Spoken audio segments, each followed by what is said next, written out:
Halo, selamat siang sahabat Miraset. Apa kabarnya? Semoga sahabat Miraset dalam keadaan sehat selalu ya. Berjumpa lagi kita di kegiatan KBS Live Special hari ini bersama saya Marta dari Investment Information. Nah, di hari ini sahabat Miraset di Kamis 27 Juli 2023 kita kedatangan salah satu emiten yang belum lama melantai di Bursa Efek Indonesia, tepatnya di bulan Mei 2023, yaitu Sarana Mitra Luas Tbk atau dengan kode saham SMIL. Namun walaupun perusahaan ini belum berusia lama di Bursa Efek Indonesia, tapi sebenarnya Perseroan sudah punya jejak rekam yang cukup panjang di dunia usaha rental forklift karena merupakan salah satu perusahaan yang terbesar. Dan kita sudah kedatangan di studio Miraset, sahabat Miraset. Di sini ada Bapak Winston Suhermin selaku Direktur dari PT Sarana Mitra Luas Tbk atau dengan kode saham SMIL. Selamat siang Pak Winston. Ya, selamat siang. Apa kabarnya? Baik, baik. Wah, santai aja Pak Winston. Jadi kita akan ngobrol banyak nih sahabat Miraset ini dengan bagaimana dunia rental forklift ya Pak. Kemudian juga bagaimana peluang-peluangnya apa aja yang bisa nih nanti sahabat Miraset pelajari. Dan kita mau langsung ngobrol dengan Pak Winston di sini. Dan oh ya, untuk sahabat Miraset yang nanti misalnya punya pertanyaan nanti bisa langsung disampaikan di kolom komentar di YouTube ya. Dan Pak Winston mungkin beberapa sahabat Miraset mungkin masih belum familiar dengan SMIL atau Sarana Mitra Luas ini, mungkin boleh disampaikan sedikit tentang profil Perseroan, Pak? Ya, boleh. Kita perusahaan rental forklift yang didirikan pada tahun 1996. Kita hanya mulai di 10 unit forklift di daerah Cikarang, dan kita sudah berkembang. Sekarang kita sudah memiliki lebih dari 3.000 unit forklift. Kita adalah perusahaan sewa forklift yang mayoritas dari customer kami adalah pelaku industri manufacturing seperti grup Sinarmas, grup Indofood, grup Astra juga ada, dan masih banyak lainnya. Jadi untuk customer base kita juga kita lumayan diverse. Kita ada di pulp and paper, ada di logistics, ada di consumer goods, dan lain-lain. Ya, sekiranya itu sih. Oke, baik Pak. Jadi Perseroan ini fokus ya Pak di bisnis forklift begitu ya, di persewaan begitu ya. Dan mungkin boleh disampaikan, tadi Bapak udah sampaikan beberapa pelanggannya Perseroan begitu ya. Kalau di industri yang paling besar ini, industri apa yang paling banyak menggunakan jasa ini Pak? Industri manufacturer dan industri logistics. Kalau di industri manufacturer tersendiri kan terbagi luas ya. Ada pulp and paper. Pulp and paper itu salah satu yang paling banyak yang menggunakan jasa kami. Di consumer goods, grup Indofood juga banyak. Electronics kita ada di LG. Construction kita ada di Semen Indonesia, Mortar Utama juga. Terus di logistics kita ada di kereta api logistik, yaitu BUMN juga. Jadi industrinya cukup luas yang jangkauan kami, dan industri utama yang kita support adalah industri manufacturing sama logistics. Oke, baik. Nah Pak, kalau bicara tadi ya dengan berbagai banyak ini sekali pelanggannya Perseroan begitu, mungkin boleh disampaikan juga Pak, selain pelanggannya yang begitu besar, dari keunggulan kompetitif Perseroan apalagi sih Pak kira-kira? Ya, dibandingin kompetitor kami ya, kita adalah rental forklift yang bisa dibilang independen. Kenapa? Karena kita tidak ada keterkaitan dengan brand-brand tertentu.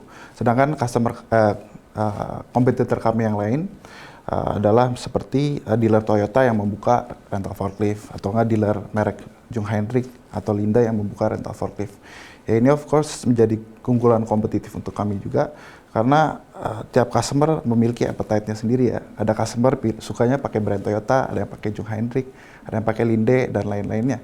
Jadi kita segala macam customer kita bisa melayani. Oke, baik. Nah, sebenarnya kalau dari sisi tadi Bapak sampaikan nih, Perseroan jadi memiliki berbagai brand gitu untuk melayani berbagai konsumen. Sebenarnya ada perbedaannya nggak sih Pak antara satu brand dengan brand yang lain? Ada. It's a good question sebenarnya. Karena tiap brand sebenarnya memiliki keunggulan kompetitifnya masing-masing. Seperti kalau Toyota unggulnya yang di kecil-kecil 2,5 sampai 3 ton, 3,5. Kalau misalnya TCM itu keunggulannya di yang 5 ton sampai 10 ton. Di misalnya Jungheinrich keunggulannya di elektrik. Jadi masing-masing memiliki keunggulannya sendiri. Jadi kalau misalnya ada customer yang mau pakai yang mau yang kecil ya kita bisa kasih Toyota ini itu dan seterusnya ya. Oke, berarti disesuaikan lagi dengan kebutuhannya begitu ya, Yes. Pak. Oke, nah kalau karena ini persewaan tentu aja ada durasinya ya, Pak. Nah, mungkin boleh disampaikan Pak kalau dari sisi kontrak itu biasanya durasinya berapa lama sih? Untuk kontrak kita sebenarnya fleksibel. Untuk kontrak jangka pendek biasanya di 1 sampai 3 tahun, paling populer sih 3 tahun. Kalau kontrak jangka panjang itu biasa special case yang udah kerjasama sama kita lama, itu bisa 5 sampai 10 tahun. Oke, dan yang disewakan itu adalah unit termasuk dengan Kita mengikuti kebutuhan customer. Oh, oke. Kalau customernya cuma butuh unitnya doang, ya kita sediain unitnya doang. oke. Kalau butuh sama operator, kita juga bisa sama operator. Sama solar bahkan kita juga bisa sama solar. Oh, Jadi oke, kita benar-benar customer maunya apa ya, kita Oke. ikutin. Jadi sesuai kebutuhan ya Pak, customize begitu ya sifatnya. Yes, Oke, yes. baik-baik. Nah Pak, kalau melihat dari sisi perseroan ini kan punya lebih dari 3.000 unit Pak. Kalau kinerja, sebenarnya faktor-faktor apa aja sih yang mempengaruhi kinerjanya perseroan Pak? Ya. Jadi customer sewa forklift itu sebenarnya bukan karena mereka nggak bisa beli forklift. Sebenarnya mereka bisa beli forklift. Cuma untuk memaintain, untuk meminimize breakdown time, itu yang susah sebenarnya. Kalau misalnya mereka, let's say pabrik besar seperti Sinamas, breakdown time mungkin cuma 1-2 jam aja, artinya forklift nggak bisa jalan, mesin mereka juga nggak bisa jalan, itu kerugiannya jauh lebih besar daripada mereka bayar premium untuk sewa forklift. Jadi, of course, kalau dibilang kinerja utama seorang jasa rental forklift itu service mereka ya. Berapa cepat mereka bisa service forklift, breakdown time-nya yang minim, juga maintenance forklift yang baik, itu adalah faktor-faktor yang mempengaruhi kinerja sebuah perusahaan rental forklift. Oke, berarti memang yang dikejar oleh customer itu bagaimana semua usahanya itu atau semua produksinya bisa berjalan smooth gitu ya, tanpa ada hambatan ya. Jadi makanya mereka memilih untuk menyewa sebenarnya. Oke, baik-baik Pak. Nah, kalau melihat bahwa, apakah dari sebuah industri begitu ya, naik turunnya atau misalnya pertumbuhannya suatu industri berpengaruh nggak sih Pak sebenarnya ke sewanya forklift sendiri? Apakah misalnya ketika industri tertentu sedang booming, kemudian untuk jasa sewanya akan lebih banyak gitu? Ya.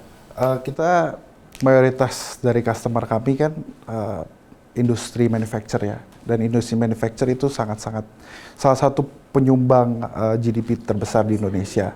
Jadi dan saya lihat industri manufacture sangat stabil gitu. Kalau misalnya kita lihat di laporan keuangan kami di tahun 2021, kami itu banyak perusahaan-perusahaan yang mengalami kesusahannya. Justru kita mengalami pertumbuhan. Kenapa? Karena mayoritas dari customer kami adalah yang pabrik-pabrik yang memproduksi bahan-bahan pokok seperti pulp and paper kan memproduksi tisu, memproduksi paper, memproduksi kardus. Itu mau pandemik atau enggak tetap kita pakai. Bahkan pas zaman pandemik tisu booming karena orang dikit-dikit pakai tisu, dikit-dikit pakai tisu. Dan juga kita supply ke FMCG, ke Indofood. Mau pandemik atau enggak, kita masih makan, kita masih minum susu kan. Jadi menurut saya bisnis rental forklift ini sangat stabil gitu. Tidak terlalu terguncang oleh keadaan ekonomi, harga apa naik turun enggak. Oke, baik. Nah Pak, jadi kalau dari sisi pertumbuhan kita bisa sampaikan bahwa pertumbuhannya stabil begitu ya. Oke, nah kalau dari sisi margin sendiri Pak, sebenarnya kalau dari sisi perseroan tuh ada margin keuntungan yang di-maintain nggak sih Pak? Ada, target margin kita setiap tahunnya itu di 20-30% net profit margin. Dan ya, beruntungnya kita bisa maintain itu, dan setiap tahun kita bisa maintain NPM, meanwhile menaikkan pendapatan juga. Jadi itu sih target kita growth ya. Oke. Nah, apa faktor yang membuat margin itu bisa kadang 20, bisa 30 Pak? Mungkin dari faktor cost itu apa aja sih yang menentukan? Ya, mungkin harga kontrak lama, mungkin bisa harga kontrak lama kita udah deal kan. Mungkin harga forkliftnya naik di keadaan tertentu. Nah itu kan of course harga lama dengan forklift baru yang harganya naik, ya of course bisa mengurangi net profit margin Pak. kita. Oh, oke, Itu baik, juga. baik. Berarti kalau misalnya sudah di dalam kontrak itu, kontraknya memang bukan yang sifatnya bisa berubah begitu ya Pak, dari sisi angka? Kalau misalnya udah kontrak, udah tidak bisa Udah fix berubah, ya harganya? udah fix. Paling seperti penambahan unit ya paling addendum lagi. Oke, baik, baik. Nah, kalau dari sisi cost, Pak, tadi kita ada sempat ngobrol sedikit, Pak. Kalau dari sisi cost kan selain dari sisi forkliftnya tentu saja, itu cost pos cost yang terbesar tuh di mana sih, Pak? Cost terbesar dari perusahaan kami ya, karena kami perusahaan rental forklift, of course pembelian forklift menjadi cost yang terbesar ya. Kalau misalnya untuk cost operasional, kedua ya beban, karena kita memiliki 1.500 operator, banyak perusahaan yang sewa dengan operatornya juga. Jadi cost terbesar kita kedua adalah beban operasional kami. Oke, baik. Berarti di operasional dan di pembelian forkliftnya begitu ya. Baik, baik. Nah, Pak, kalau tadi Bapak sampaikan bahwa saat ini kan ada lebih dari 3.000 unit gitu dari berbagai brand gitu ya. Itu kalau bisa disampaikan dari sisi utilisasinya tuh berapa persen dan rata-rata usianya tuh di berapa tahun sih, Pak? Ya. Sekarang kita memiliki sekitar 3.500 forklift dan sekitar 80% dari forklift tersebut kita sewakan kepada customer kami. Untuk usia forkliftnya tersendiri itu tergantung ya, balik-balik. Cuma secara average mungkin di 5 tahun. Kalau misalnya kita evaluasi lagi, udah selesai 5 tahun, kalau misalnya forkliftnya masih keadaan yang prima, kita rekondisi, kita sewain lagi. Kalau misalnya 5 tahun udah tidak terlalu bagus, kita bisa jual ke dealer. Oke, baik. Nah Pak, kalau terkait dengan penyusutan Pak, karena kan kita tahu kalau misalnya di sewa kendaraan itu tentu saja harus disusutkan. Nah ini kalau kebijakan perseroan itu usianya berapa sih Pak dan seperti apa Pak kebijakannya? Kalau secara pembukuannya, Iya. usia forklift itu di 8 tahun dengan rate penyusutan di 12,5% per tahunnya. Oke, baik. Nah kalau misalnya sudah 8 tahun, itu biasanya dari sisi perseroan apa yang dilakukan Pak? Balik-balik kita evaluasi lagi. Kalau misalnya di tahun ke-8 itu forkliftnya masih prima, masih bisa dipakai, masih bisa dirental, kita sewain lagi. Cuma kalau misalnya memang kita evaluasi, forkliftnya udah nggak gitu prima, ya kita dispose atau kita jual ke dealer. Oke, nah kalau misalnya terkait dengan usia ini Pak, berarti di usia yang lebih tua itu harganya akan berbeda seperti itu ya kebijakannya ya? Biasanya yang 8 atau sampai 10 tahun ada sih unit forklift yang kita masih sewain. Itu yang jangka sewanya short term ya, Pendek-pendek di ya, bawah Pak, 1 iya. tahun. Yang minta cuma 3 bulan, 6 bulan, nah kita kasih yang udah lama-lama tapi masih prima kondisinya. Oke, baik-baik. Nah Pak, kita mau berbicara tentang target kinerjanya perseroan Pak. Kalau dari mungkin gambaran Pak, mungkin karena perseroan kan belum menyampaikan kinerja keuangan gitu ya. Dari sisi first half ini 6 bulan pertama ini kira-kira seperti apa Pak? Mungkin gambaran umumnya. Apakah sesuai ekspektasi perseroan atau mungkin di atas ekspektasi? Saya nggak bisa disclose banyak ya karena ini belum dibuka ya Pak, iya. Kan. Cuma di awal kita IPO kita sudah menyampaikan kita memiliki target di tahun ini kenaikan 30% pada pendapatan kami dan 30 hingga 40% pada net profit margin. Dan sejauh ini target-target tersebut sih sudah saya optimis akan tercapai. Oke, baik Pak. Jadi tetap optimis begitu ya. Oke, dan mungkin untuk sahabat Miraset yang mau tahu tentang kinerja perseroan ini sudah ada gambaran Pak kira-kira akan dirilis kapan atau belum sampai saat ini? Untuk yang laporan tengah tahun kita rencana rilis di akhir bulan ini. Oh, di akhir bulan ini. Oke, jadi nanti sahabat Miraset nanti bisa langsung lihat sendiri di websitenya idx.co.id ya. Dan Pak, kalau misalnya kita berbicara tentang dana IPO-nya perseroan nih, kan perseroan IPO 3 bulan lalu dan salah satu rencananya ini kan ingin menambah unit. Mungkin boleh disampaikan Pak dari sisi perseroan tuh sebenarnya kemarin waktu IPO tuh tujuannya seperti apa sih Pak? Ya, seperti yang tertera di prospektus, tujuan dana hasil perolehan IPO kami 70% untuk pembelian forklift, untuk pembelian forklift dan baterai lithium. Ini untuk mendanai beberapa proyek yang kita sudah dapat juga, dan untuk mendanai proyek yang akan mendatang juga. Dan ada beberapa yang untuk kami stok juga. Jadi tujuan utama kami adalah ya 3 item itu. Dan untuk stok juga itu menurut saya strategi dari bisnis kami, karena banyak perusahaan-perusahaan yang cari unit yang ready stock. Kalau misalnya yang ready stock itu advantage untuk kami juga. Misalnya kami ready stock dan kompetitor kami tidak ready stock, kan kita bisa dapat proyeknya kan. Oke, baik. Nah, kita mau berbincang juga tentang tadi salah satu yang rencana penggunaan dana perseroan itu kan untuk IPO itu adalah untuk pembelian unit dengan lithium ion battery gitu ya. Kenapa sih perseroan memilih menggunakan atau memilih lithium ion battery ini, Pak? Apakah karena demand-nya yang banyak atau ada keunggulan lainnya, Pak? Ya, basically karena keunggulannya ya. Sebenarnya di China, di luar negeri, di China, di Eropa, dan di Amerika itu udah mengadopsi teknologi baterai lithium ini. Sedangkan Indonesia masih lumayan tertinggal. Untuk keunggulannya banyak ya dibandingin diesel. Apalagi dengan harga BBM yang naik drastis kemarin. Banyak consumer di Indonesia sekarang, customer kami mintanya yang lebih efisien, yang lebih murah. Dengan perkembangannya teknologi dan akses ke pabrik baterai lithiumnya langsung juga, kita bisa impor baterai lithium dan baterai lithium bahkan sama unitnya juga untuk supply kebutuhan mereka.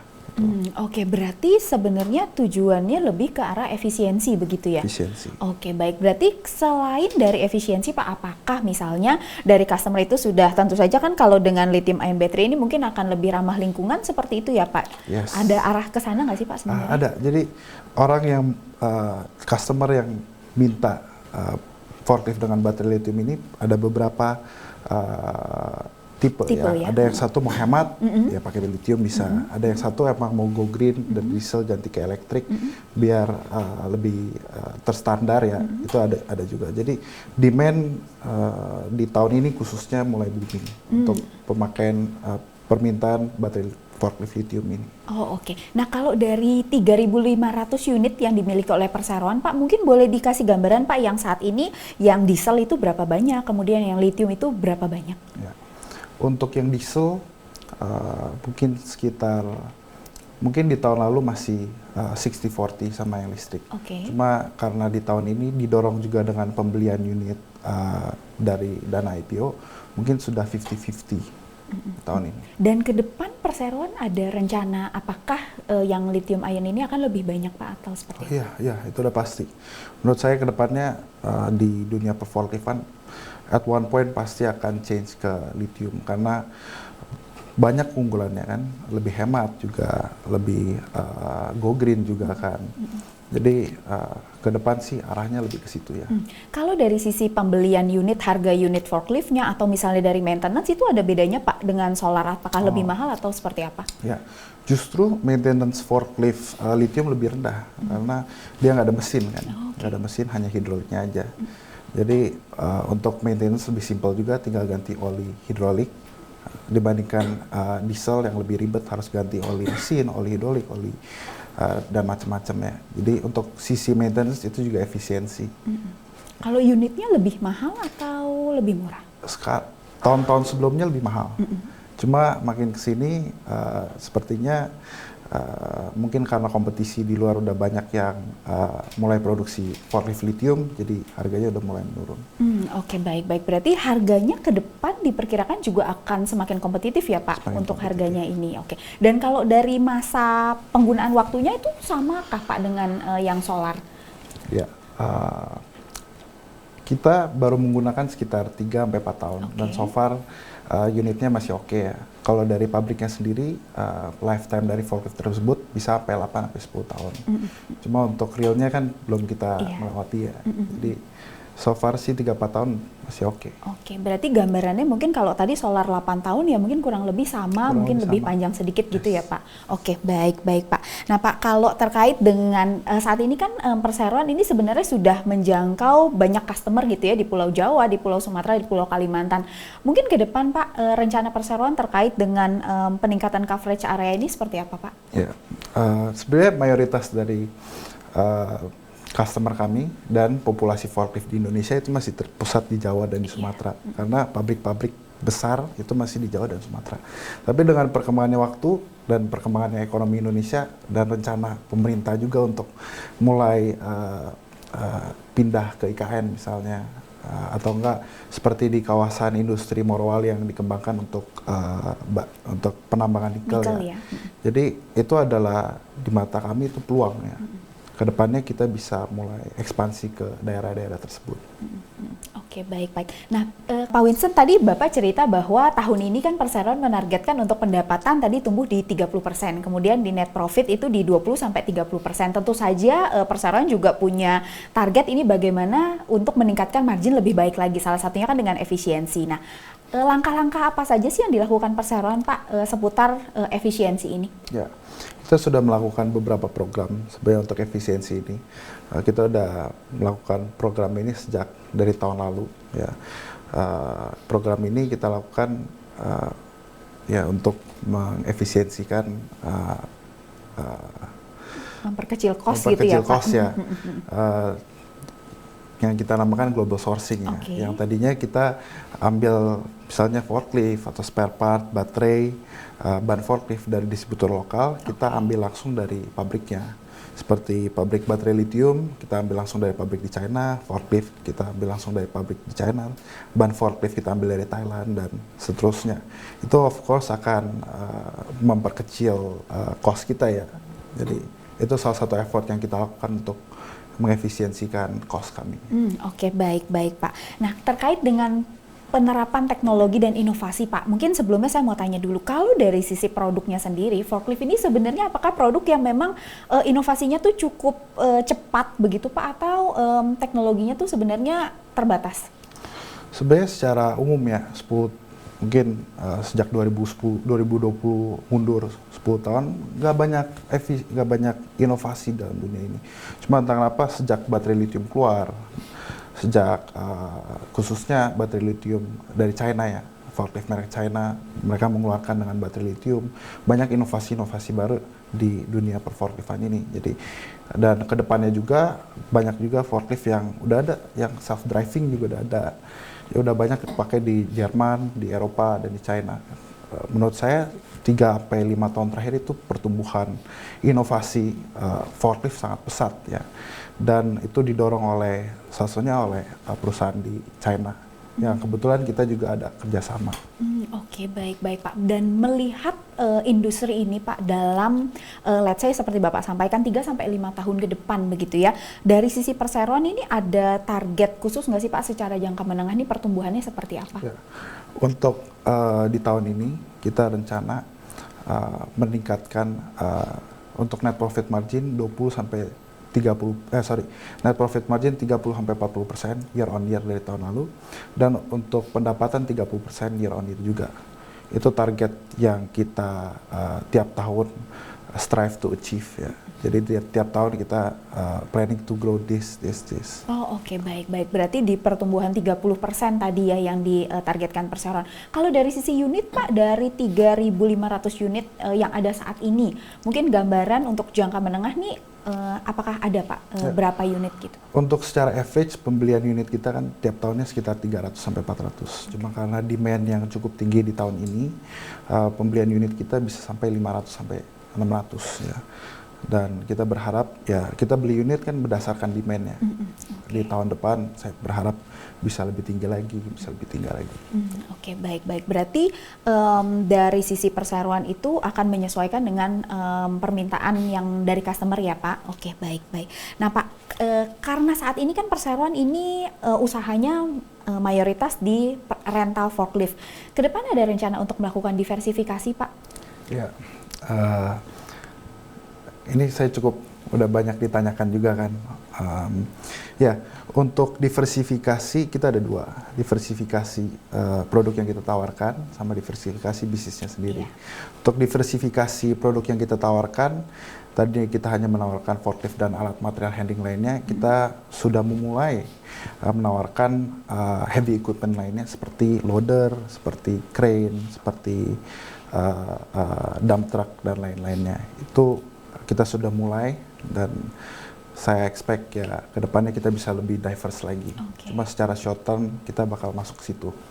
Dan kalau untuk diversifikasi bisnis sendiri, kita sekarang terfokus pada rental. Ya.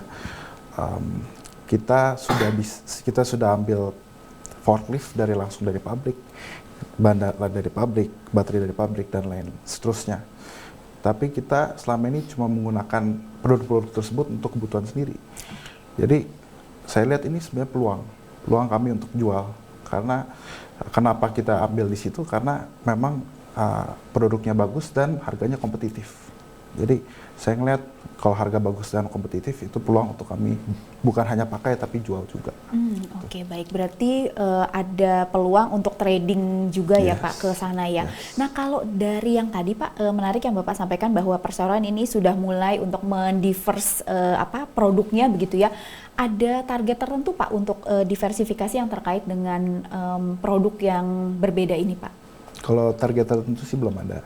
Cuma kita mulai dari kebutuhan alat berat customer kita sekarang. Yang tadi ya kita cuma mau ambil project yang forklift. Mereka ada butuh misalnya loader atau crane, kita sudah mulai mengambil loader dan crane. Dan ada kebutuhan alat lainnya kita mulai ambil ke sana.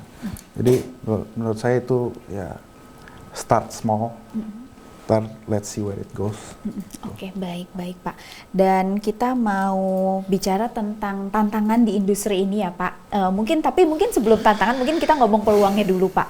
Tadi Bapak sampaikan bahwa industri ini akan tumbuh seiring dengan pertumbuhan industri manufaktur begitu ya, yang biasanya pertumbuhan manufaktur ini kurang lebih seperti pertumbuhan ekonomi. Kalau selain itu peluang-peluangnya ada di mana aja Pak? Ya seperti yang saya barusan sebutkan ya, kan sekarang kita one of the leading forklift rental company. Kita of course bakal mencoba garap mau project forklift apapun yang ada. Kita udah nomor 1 di forklift dan kita coba masuk di dunia alat berat lainnya seperti yang loader, crane dan lain-lain. Itu juga jadi peluang kan. Dan juga diversifikasi bisnis yang tadinya cuma sewa dan sekarang jualan itu jadi peluang juga. Jadi ya saya rasa itu untuk peluang kami ya. Oke. Kalau dari sisi persaingan Pak dengan produk kalau yang mungkin tadi kita belum sempat bicara tentang sebenarnya dari sisi perusahaan rental forklift di Indonesia kan banyak sekali. Kalau dari sisi persaingan tuh seperti apa dan posisi perseroan tuh di mana Pak? Ya, untuk sewa forklift banyak ya. Tapi sewa forklift yang dalam skala kita yang udah di skala ribuan itu mungkin hanya sekitar 2 sampai 3 pemain ya. 3 pemain yang dalam skala kita. Dan itu juga dealer-dealer forklift yang besar seperti Toyota, seperti Jung Heinrich, Linde dan lain-lain. Jadi untuk kompetisi sih ini market yang niche ya. Jadi kompetisi memang tidak banyak dan ya. Oke, nah kalau di produk-produk yang lain Pak seperti crane atau beberapa heavy equipment yang lain itu persaingannya, saya yakin perseroan sudah melihat petanya juga kan. Nah, bagaimana persaingannya di produk-produk heavy equipment yang lain? Lebih luas ya. Ini ibaratnya kita from the biggest fish in the small pond, kita pindah to a bigger pond, jadi a smaller fish kan. Cukup besar tapi ya kita optimis dengan bantuan dari tim juga yang solid, kami optimis kita bisa garap market share di Indonesia. Oke. Nah Pak, terkait dengan pembiayaan, tentu saja setiap pembelian unit butuh pembiayaan. Kalau dari sisi perseroan, kebijakan untuk pembiayaan unit baru itu seperti apa sih Pak? Biasa kita menggunakan leasing ya. Jadi unit baru biasa kita order DP, pas unitnya datang seperti ya beli mobil aja, kita leasingkan kepada perusahaan leasing. Gitu. Leasing biasa periodenya sekitar pada umumnya ya 36 bulan. Oke. Dengan suku bunga yang saat ini cukup tinggi, buat perseroan seperti apa? So far oke sih. Masih. Kemarin sempat ada kenaikan, tapi karena mereka lihat laporan keuangan kita yang cukup kuat dan historis kita yang cukup bagus juga, mereka tidak menaikkan bunga yang signifikan, jadi nggak terlalu mengefek sih. Oke, baik, karena size-nya perseroan juga cukup besar ya Pak, jadi tentu saja punya daya tawar yang tinggi juga ya ke perusahaan-perusahaan leasing ini. Nah Pak, kalau terkait dengan tantangan dari sisi SDM, sumber daya manusia gitu, tadi Bapak sampaikan ada sekitar 1.500 operator yang mengoperasikan forklift ini, ada kesulitan nggak sih Pak untuk mencari SDM ini? Untuk mencari sih enggak ya, tapi untuk memanage, iya. Mencari operator itu banyak ya di Indonesia. Jadi mencari itu bukan suatu kesusahan, tapi memanage 1.500 orang operator di seluruh Indonesia itu bisa dibilang salah satu tantangan utama kami. Ya, tapi dengan tim yang solid, dengan manajemennya, sistem yang bagus juga, SOP yang jelas. Ya, so far kita bisa memanage 1.500 orang. Oke, baik Pak.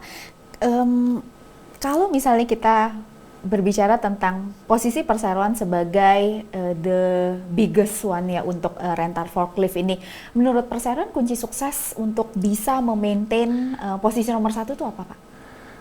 Kalau saya kasih tau rahasianya ntar kompetitor saya kompetitor lihat. Mungkin sedikit aja Pak, resepnya apa kira-kira Pak? Ya, di bisnis ini mengutamakan servis ya. Jadi kalau misalnya servis kita jelek, dia tidak puas, otomatis ini kan bisnis jangka panjang kan. Kalau kita udah dapat kepercayaan, kepuasan dari pelanggan, mereka akan stay as long as possible. Cuma kalau misalnya mereka udah kecewa, mereka pindah kompetitor lain dan mereka lebih puas dengan servisnya. Nah itu kita udah the door is closed, itu susah. Jadi menurut saya kunci kesuksesan di bisnis ini ya kepuasan pelanggan, itu nomor 1. Oke, baik Pak Winston. Terima kasih banyak Pak untuk bincang-bincangnya dan sahabat Miraset. Semoga tadi sahabat Miraset juga tercerahkan ya tentang bisnis ini, tentang perusahaan sarana mitra luas ini. Dan Pak Winston mungkin di akhir ada yang ingin disampaikan ke calon investor mungkin yang belum investasi di saham SMIL atau mungkin justru investor di saham SMIL ini, mungkin ada yang ingin disampaikan, silakan Pak. Kita berdasarkan interview ini kan kita udah menjelaskan kepada para investor, kita udah terbuka bisnis ini, bisnis penyewaan forklift ini gimana, dan kita udah terbuka dengan laporan keuangan kami yang fundamentalnya juga cukup baik, dan juga kami optimis kami bisa memberikan value kepada investor kami pada secara short term dan juga long term, karena saya optimis dengan kinerja perusahaan kami ke depannya ya. Jadi itu aja sih, dan ditunggu LK kami yang akan kami publish segera. Oke, baik. Terima kasih banyak Pak Wilson. Jadi kata kuncinya tadi sahabat Miraset, ditunggu laporan keuangannya ya sahabat Miraset. Jadi nanti sahabat Miraset pantengin aja langsung ke idx.co.id ya, websitenya Bursa Efek Indonesia. Nanti akan diumumkan laporan kinerja dari SMIL. Dan Pak Wilson, terima kasih banyak untuk waktunya sudah bincang-bincang di sini, dan sukses selalu untuk rencana-rencana SMIL ke depan. Oke, thanks for having me. Baik Pak, dan terima kasih juga untuk sahabat Miraset yang sudah menyaksikan kegiatan ini hingga selesai. Semoga yang tadi kami sampaikan, yang tadi kami perbincangkan, dan ini bisa menjadi manfaat, bisa memberikan manfaat untuk sahabat Miraset dan juga bisa menambah wawasan. Tentunya kita akan bertemu kembali di kegiatan KBSA Live spesial berikutnya, dan kita ketemu lagi di lain kesempatan.